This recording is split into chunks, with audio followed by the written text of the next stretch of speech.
All right, as the video states, we're going to be rationalizing our denominator with two terms, two of them, not one. I'm going to bring back the definition of rationalizing the denominator. Again, it's the process of removing radicals in your denominator.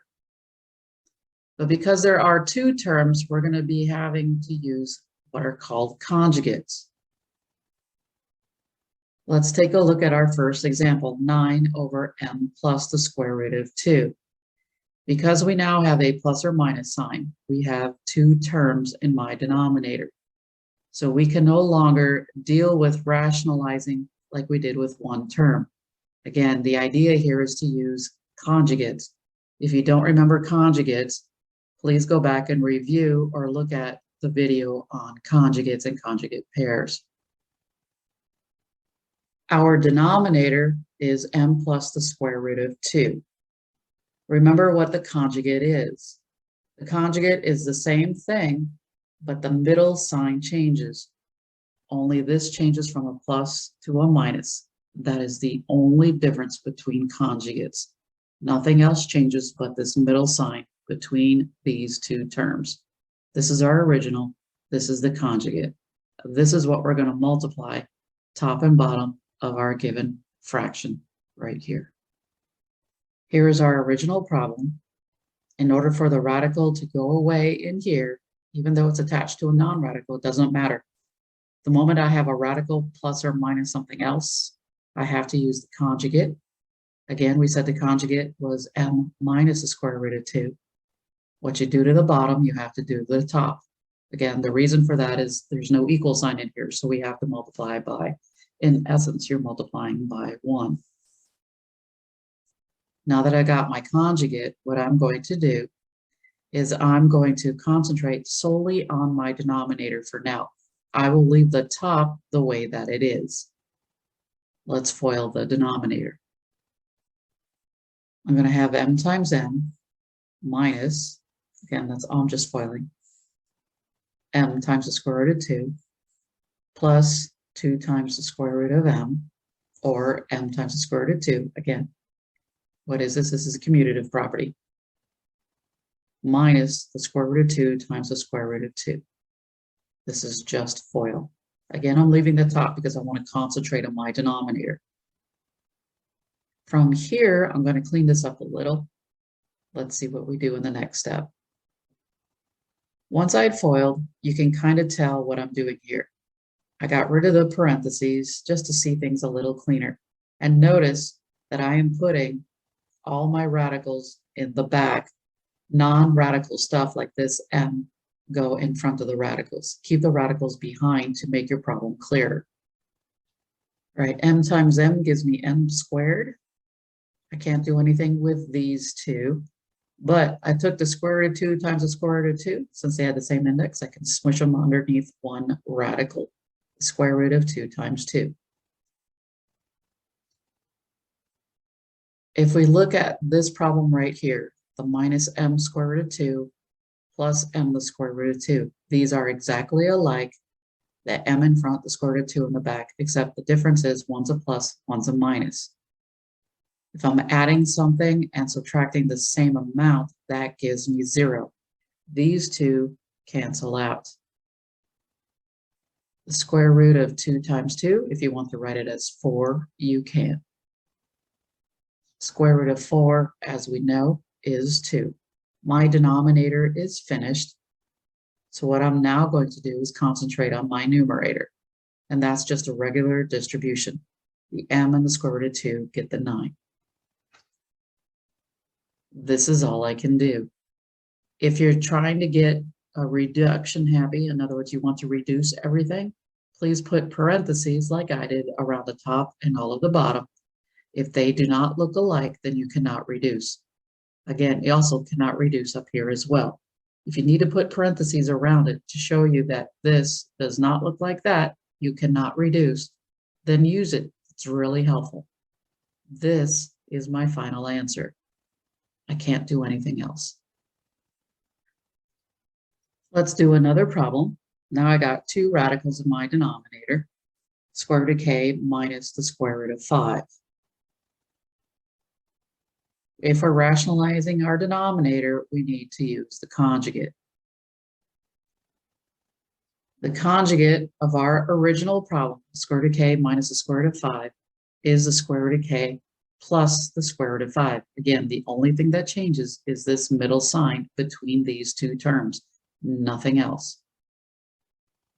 All right, let's use the conjugate for our next step. That next step is multiplying top and bottom of our original fraction by the conjugate, the square root of k plus the square root of 5. From here, we're going to go ahead and FOIL. I'm going to leave the top alone. I'm going to concentrate on my denominator only. This has been FOILed.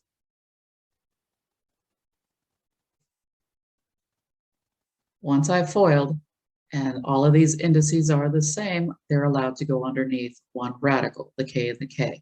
Same thing goes with the k and the 5, the k and the 5, and the 5 and the 5. Since these are together, they're under one radical since the index is the same. These have the same index. They go underneath the same radical since they're multiplying. Ditto for this last one. I have a plus square root of 5k minus the square root of 5k. Plus and minus of the same thing. They cancel each other out. I can simplify the square root of k times k. I have one set of k's. Over here, I have one set of 5s. Again, I left my numerator alone. One set of k's minus one set of 5s. Notice no radical remains in my denominator. Yes, it's in my numerator, and that's fine. I cannot do anything more in my denominator, so what I'm going to do is simply distribute the 3 in my numerator and call that good. This is my final answer to this problem. Again, if you want to start reducing, put parentheses around the top and bottom. Do they look alike? They do not. Therefore, you cannot reduce this problem. This is the final answer.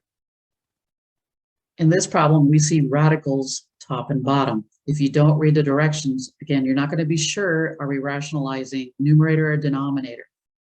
In this video, we are just rationalizing my denominator. Again, it's always good to check your directions a couple times. I know I do. What I need is the conjugate of my denominator. The conjugate is going to be 2 minus the square root of c. Since I have two terms in my original problem, and I have two terms that I'm going to be multiplying by, which is the conjugate, I'm going to go ahead and FOIL the numerator and FOIL the denominator in the next step. So I FOILed the top and I FOILed the bottom, color-coded for your enjoyment. This is a good note to have at this point in time. You cannot reduce at this stage. If you have plus or minus signs anywhere in here, you can't decide to cancel out stuff top and bottom. You will get this problem wrong. Think of the numerator as one problem separate from the denominator. You never reduce radicals till the very end. If you reduce now, you're going to get this wrong. There are plus and minus signs. The only time you can reduce is when there's multiplication all the way through. We don't have multiplication all the way through. We have plus and minus signs throughout this. You cannot reduce at this stage. As you can see, 3 times 2 is 6. I got the minus 3 root c minus 2 times the square root of c. Plus, since these two c's have the same index, you can smush them and put them underneath one radical. Denominator, again, I am pretending these are different problems. 2 times 2 is 4. I have minus 2 times the square root of c, plus 2 root c, minus, same index for the c's. They're going to go underneath one radical. You still cannot reduce at this point in time. I still have plus or minus signs going on in this problem. Since we are rationalizing my denominator, what I notice in my denominator is I have minus 2 root c plus 2 root c. These can cancel out. 6 minus, now this is interesting, this is 3 root c and 2 root c. Since they have the same square root of c, I'm just going to add or subtract the numbers in front. Minus 3 minus 2 is minus 5 root c. Square root of c times c is c squared. What I'm going to do is just take out a c. Down below, I still have the 4. I have c squared, or c times c. I have 2 c's. I can take those c's out from underneath the radical. Again, I put parentheses around the top and around all of the bottom. These are not the same, so you cannot reduce no matter how much you want to. The only time I can reduce is when everything is multiplication, and it's not. I have plus and minus. I cannot reduce any further. This is the final answer. Now we have a harder problem because we have radicals all over place, top and bottom. Again, we are rationalizing our denominator, so we need to keep that in mind once we do this problem. The conjugate of our denominator is nothing more than the minus sign turning into a plus sign. The middle sign changes. This is what we're going to multiply top and bottom of this fraction by. Here's what we get. For my next step, though, I'm going to FOIL the top and FOIL the bottom. I'm just going to get it over with. It seems like a lot, and it is daunting. Just go really slow. Again, it's been color-coded so you can see what I did and how I did it. Again, nothing more than FOIL.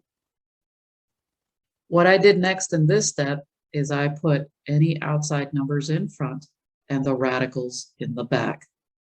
Outside numbers in the front, radicals in the back. If they have outside numbers, great. If they don't, then put the radicals together. Notice that this 4 is in the back, but that's okay. This is an outside number. And this is the square root of 2 times 4 times the square root of 3. The 4 goes out in front, the radicals go in the back. Order of the radicals does not matter. Square root of 3 times the square root of 2, square root of 2 times the square root of 3. We don't really care. Bottom goes the same. Put the radicals together. Outside numbers in the front, radicals together. Outside number in the front, radicals together. Outside numbers in front, radicals together. We're going to smush all our radicals together because every single radical has an index of 2. And we're going to multiply some numbers together. As you can see, 5 times 4 is 20.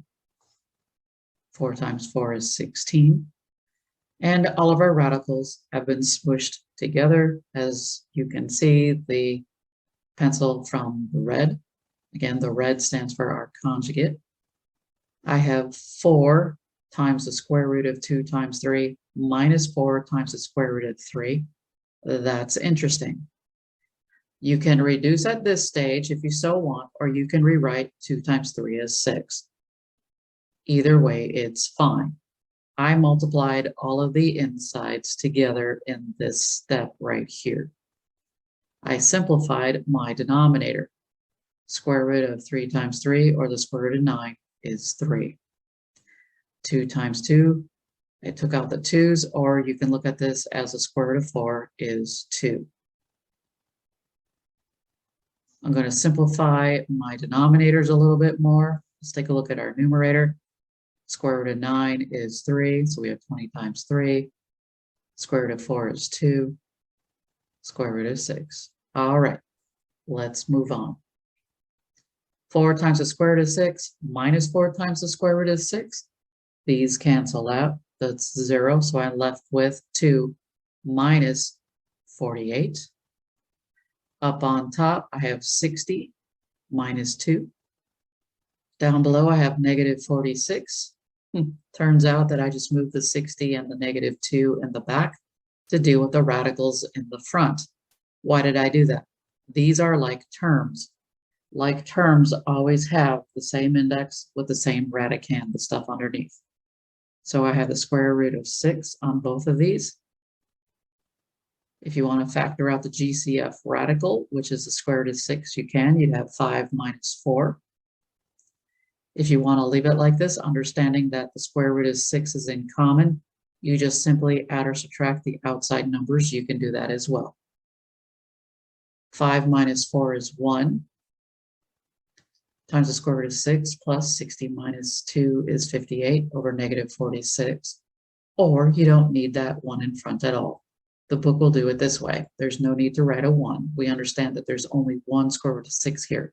If you want to write the 1 there, you can. That's very helpful for a lot of people. Again, if you are dying to reduce, understand negative 46 does not look like the top, so you cannot reduce anything. This is my final answer. Hasta la pasta. I'll see you on the flip side.